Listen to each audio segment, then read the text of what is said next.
Finding my precious wedding ring on another woman's finger at Thanksgiving dinner was just the beginning of a nightmare that would tear my family apart.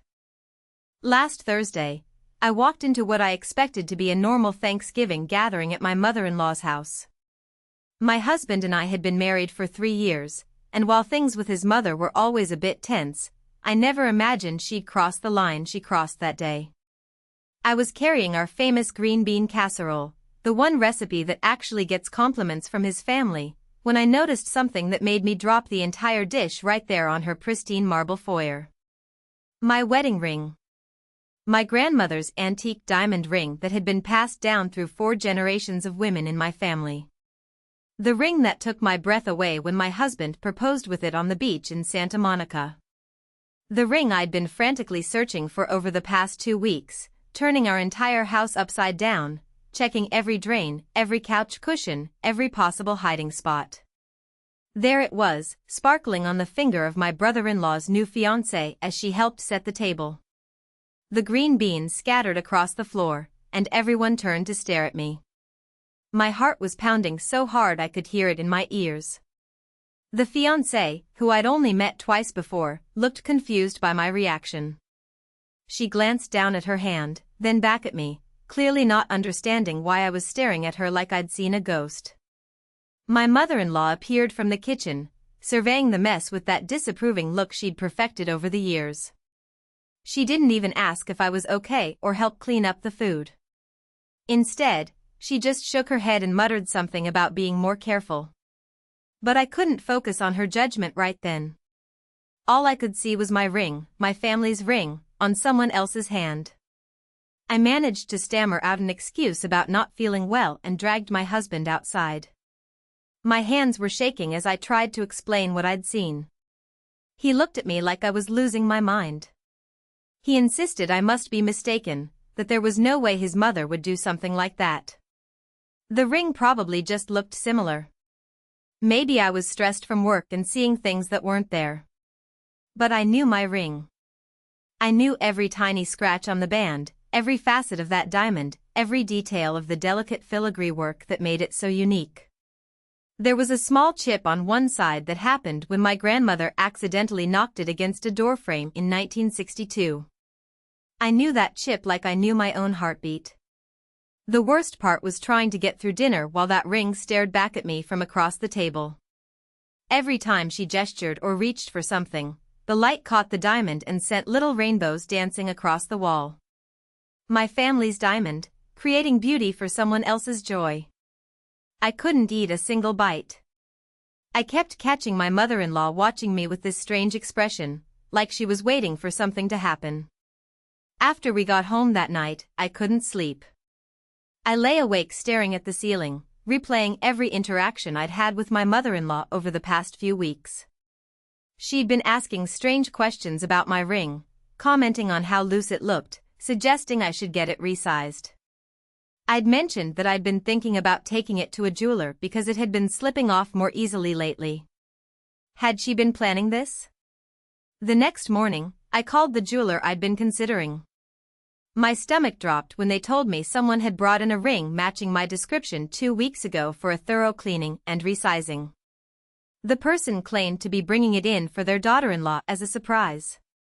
They'd paid in cash and picked it up 3 days later. Update 1.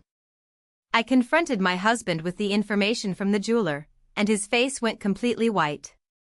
For the first time since Thanksgiving, he seemed to realize I wasn't imagining things. He called his mother immediately, demanding an explanation. What happened next was even worse than I'd expected. She didn't deny it. Instead, she launched into this twisted justification that left me speechless. According to her, I didn't deserve the ring because I wasn't giving her son children. She'd been watching us for 3 years, waiting for grandchildren that never came. In her mind, her other son's fiancé was more worthy because she was already 2 months pregnant with what would be her first grandchild. She'd taken the ring from our bathroom counter 2 weeks earlier when she was visiting and I was in the shower. She'd had it cleaned and resized to fit the fiancé perfectly, then presented it as a family heirloom that belonged to their side of the family. She'd told them it was her grandmother's ring, a complete lie that made my blood boil. The betrayal cut deeper than I'd ever imagined possible. This wasn't just about a ring, though that ring meant everything to me. This was about being judged, evaluated, and found lacking by someone who was supposed to be family. The fact that my husband's first instinct had been to doubt me rather than support me made everything so much worse. But what really broke my heart was learning that my inability to have children wasn't just a private struggle anymore. My husband and I had been trying for over 2 years. We'd been through test after test, treatment after treatment, heartbreak after heartbreak. Each negative pregnancy test felt like a small death. Each failed cycle brought new grief. And now I discovered that our private pain had been used as ammunition against me. My mother-in-law knew about our struggles because my husband had confided in her during a particularly difficult time last year. He'd needed someone to talk to, and I'd encouraged him to lean on his family for support. I never imagined that support would turn into judgment, that our pain would become her excuse for cruelty. The worst part was realizing how calculated everything had been. She hadn't acted in a moment of impulse or anger. She'd planned this, waited for the right opportunity, and executed it perfectly. She'd stolen something precious from me and given it to someone else as a reward for being able to do what I couldn't. My husband demanded the ring back, but his mother refused. She claimed she'd already told the fiancé it was a family heirloom, and taking it back now would cause too much drama. She suggested we could buy another ring, something modern and suitable for our situation. The way she said our situation made it clear she meant our childless situation, as if being unable to have children made us less deserving of family treasures. The brother and his fiancée were caught in the middle, confused and upset by the sudden drama surrounding what they'd believed was a generous gift. The fiancée had no idea the ring had been stolen from me. She'd been told it was a family tradition, that the ring always went to the woman who was carrying the next generation. Another lie, another manipulation designed to make her feel special while making me feel worthless. Update 2. Things escalated beyond anything I could have imagined when I discovered my mother-in-law had been spreading lies about me throughout their entire extended family. Over the past few days, I'd been getting strange looks and cold shoulders from relatives who'd always been friendly before. Finally, my husband's aunt pulled me aside and asked if it was true that I'd been trying to take a family heirloom away from the pregnant fiancé. The story my mother-in-law had been telling was that I'd become obsessed with the ring after seeing it on the fiancé, that I'd been claiming it was mine and causing drama at family gatherings. She'd painted me as jealous, unstable, and resentful of the pregnancy. According to her version, I was so bitter about not having children that I couldn't stand to see another woman receive family blessings. Every conversation had been twisted. Every private moment had been weaponized against me. She'd taken my pain and turned it into a character assassination that left me isolated and villainized within the family I'd tried so hard to be part of for 3 years. But then something unexpected happened that changed everything. The fiancé, who'd been feeling guilty and confused about the whole situation, decided to take the ring to a jeweler for insurance purposes. The jeweler took one look at it and recognized the unique vintage setting. He pulled out his records and showed her the receipt from 2 weeks ago, along with detailed photos of the ring that clearly showed it had been brought in by someone other than the family member she'd been told owned it. When she saw my name on the paperwork, everything clicked into place.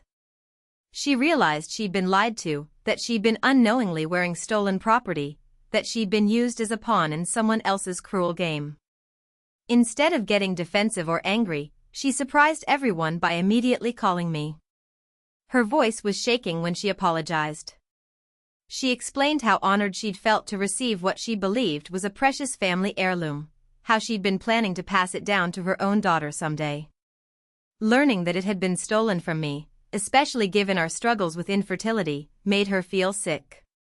She wanted to return it immediately, regardless of what it might cost her with her future mother-in-law. That conversation broke something open in me.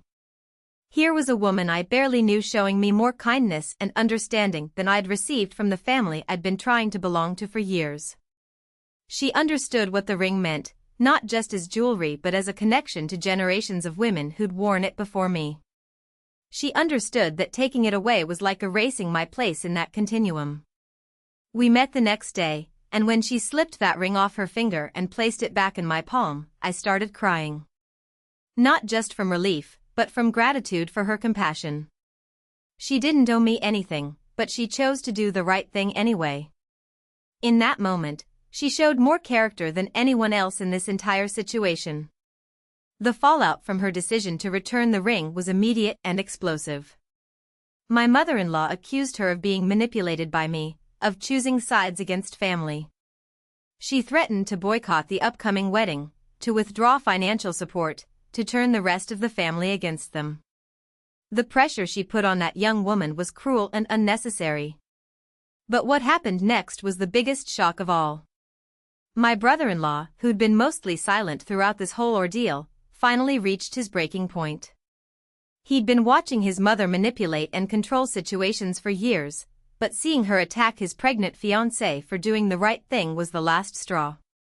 He called a family meeting and laid out everything that had really happened.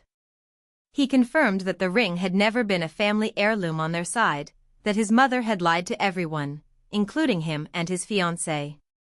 He supported his fiancée's decision to return stolen property and announced that if his mother continued her behavior, she wouldn't be welcome at their wedding or involved in their child's life. The meeting was chaos. Years of buried resentments and controlled manipulations came pouring out.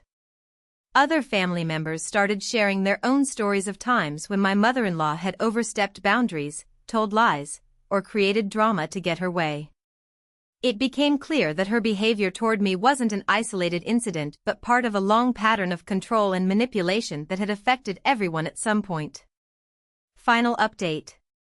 The truth about everything came out in ways I never expected, and it changed not just my situation but the entire family dynamic forever. After the family meeting, my husband's father, who'd been mostly quiet throughout this whole ordeal, approached me privately. What he told me shook me to my core and explained so much about why my mother-in-law had been so hostile toward me from the beginning. He revealed that my mother-in-law had been struggling with serious mental health issues for over a decade, issues that the family had been covering up and making excuses for. Her obsession with grandchildren, her need to control family narratives, her manipulation of situations, these weren't just personality flaws but symptoms of something much deeper that had been getting progressively worse. The ring incident wasn't her first theft, though it was the first time she'd been caught so definitively. Over the years, small items had disappeared from family members' homes after her visits. A watch here, a piece of jewelry there, always things that could be explained away or forgotten about. The family had been enabling her behavior by making excuses, covering for her, and avoiding confrontation. But seeing how her actions had devastated me, how she'd tried to destroy my marriage and my place in the family, finally forced everyone to face the reality they'd been avoiding. Her father admitted they'd been wrong to protect her at everyone else's expense, that they'd allowed her illness to hurt too many people for too long. The brother-in-law's fiancée became an unexpected ally and friend through all of this. Our shared experience of being manipulated by the same person created a bond that surprised both of us. She helped me understand that the cruel things said about my infertility weren't reflections of my worth but symptoms of someone else's illness. Having her support meant everything during the darkest moments of this ordeal. What happened next was something I never could have predicted. The stress and trauma of everything that had occurred actually brought my husband and me closer together in unexpected ways. Seeing how quickly his family could turn on me, how ready they'd been to believe lies about my character, made him realize how much he'd taken my place in his family for granted. He started standing up for me in ways he never had before, setting boundaries with his mother that should have been established years ago. We began having conversations about our future that we'd been avoiding, about building our own family traditions instead of always trying to fit into someone else's. The crisis forced us to examine what we really wanted from our life together. 3 months later, my mother-in-law was finally getting the professional help she needed. The family had staged an intervention after the ring incident, and she was diagnosed with a combination of conditions that explained, though didn't excuse, her behavior. She was starting medication and therapy, beginning the long process of making amends for years of manipulation and control. Her apology to me was awkward and complicated, full of explanations that felt like excuses and promises that felt fragile. I wasn't ready to forgive her, and I wasn't sure I ever would be completely. But I could see that she was genuinely trying to understand how much damage she'd caused, how her actions had nearly destroyed relationships she claimed to value. The most unexpected development came 6 months after everything happened. The stress of the situation, the medication changes, the therapy process, something shifted in my body's response to everything we'd been through. After 2 years of failed attempts and broken hearts, I found myself staring at a positive pregnancy test in my bathroom. The irony wasn't lost on me that the woman who'd stolen my ring because I couldn't give her grandchildren would now have to face the fact that her cruelty had nearly cost her the relationship with the grandchild she'd supposedly wanted so badly. My pregnancy announcement at the next family gathering was met with a complex mix of joy, relief, and uncomfortable recognition of how wrong her judgments had been. But the real victory wasn't proving her wrong about my worth or my future. The real victory was learning that I didn't need her validation or acceptance to know my own value. The ring was back on my finger where it belonged, but more importantly, I understood that my worth had never been tied to that ring or to anyone else's approval. My relationship with my husband had been tested in ways I never anticipated, but we'd emerged stronger and more united. We'd learned to protect our marriage from outside interference, to support each other against unfair criticism, and to build our own traditions instead of always conforming to someone else's expectations. The brother-in-law and his fiancée, now wife, became some of our closest friends. Their baby, born healthy and beautiful, became the first grandchild who would grow up in a family that had learned to face its problems honestly instead of covering them up. Our children would be cousins, raised by parents who understood the importance of honesty, boundaries, and treating people with dignity. Looking back, I can see that the ring theft was actually a gift in disguise. It exposed problems that had been festering for years, forced difficult conversations that needed to happen, and ultimately led to a healthier family dynamic for everyone involved. Without that dramatic moment at Thanksgiving dinner, we might have continued enabling destructive patterns for years to come. My mother-in-law still struggles with her mental health, and our relationship remains complicated. But she's learned to respect boundaries, to take responsibility for her actions, and to understand that love can't be demanded or manipulated. She's working hard to rebuild trust with everyone she hurt, and while forgiveness is a slow process, there's hope for healing that didn't exist before. The antique ring still sits on my finger, carrying the stories of all the women who wore it before me. But now it also carries my own story, of surviving betrayal, of fighting for what's rightfully mine, of learning to value myself even when others don't.